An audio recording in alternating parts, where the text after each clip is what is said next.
Haryana CM Manohar Khattar రాజీనామా చేశారు. Governor కు రాజీనామా లేఖను సమర్పించారు ఖట్టర్. సీఎంతో పాటు మంత్రివర్గం రాజీనామా చేసింది. ఇక కాసేపట్లో బీజేపీ ఎల్పీ సమావేశం జరగనుంది.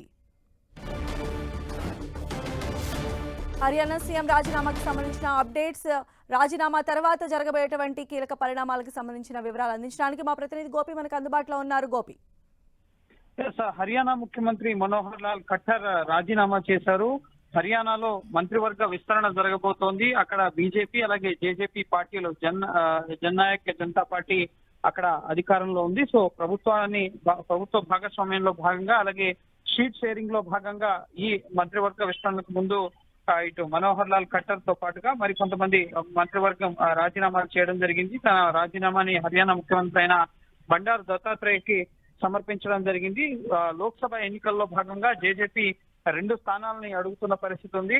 ఇందులో భాగంగానే ముఖ్యంగా మంత్రివర్గంలో స్థానం కల్పిస్తామని చెప్పి బీజేపీ అష్యూరెన్స్ ఇచ్చినట్లుగా తెలుస్తోంది. అందులో భాగంగానే ఇటు మనోహర్ లాల్ ఖట్టర్ రాజీనామా చేశారు.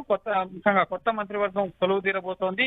ఈ రాజీనామాలని కేవలం తాత్కాలికంగా మంత్రివర్గ విస్తరణలో భాగంగానే మనం చూడాల్సి ఉంటుంది, కానీ ఎటువంటి రాజకీయ సంక్షోభం లేదు అని చెప్పి బీజేపీ నేతలు చెప్తున్నారు. జేజేపీ నేత దుష్యంత్ చౌతాలా జననాయక్ జనతా పార్టీకి నేతృత్వం వహిస్తున్నారు. సో లోక్సభ ఎలక్షన్స్ లో 2 స్థానాలని ముఖ్యంగా లోక్సభ నుంచి వాళ్ళు అడుగుతున్న పరిస్థితి ఉంది. అలాగే ఇటు ఎమ్మెల్యేలు అంతా కొంతమంది ఎమ్మెల్యేలు జేజేపీ పార్టీకి సంబంధించిన ఎమ్మెల్యేలు సైతం కొంత అసంతృప్తిగా ఉన్నట్లుగా తెలుస్తోంది. అయితే ఇండిపెండెంట్ మాత్రం బీజేపీకి మద్దతు ఉన్నట్లుగా తెలుస్తోంది. సో హర్యానా లోక్హిత్ పార్టీకి సంబంధించి కొంతమంది ఒక ఎమ్మెల్యే అలాగే 6 ఇండిపెండెంట్లు కూడా బీజేపీ ప్రభుత్వానికి మద్దతుగా నిలవనున్నట్లుగా తెలుస్తుంది. సో కొత్త ప్రభుత్వంలో ఇటు కొత్త వారికి ఇండిపెండెంట్లకి అలాగే జేజేపీ పార్టీలోని మరికొందరికి మంత్రివర్గంలో స్థానం కల్పించబోతున్నట్లుగా తెలుస్తుంది. దీని వెనుక ఎటువంటి అసంతృప్తులు కానీ ప్రభుత్వం కూలిపోవడం కానీ ఇటువంటివి ఏవీ లేవని చెప్పి కూడా చెప్తున్నారు.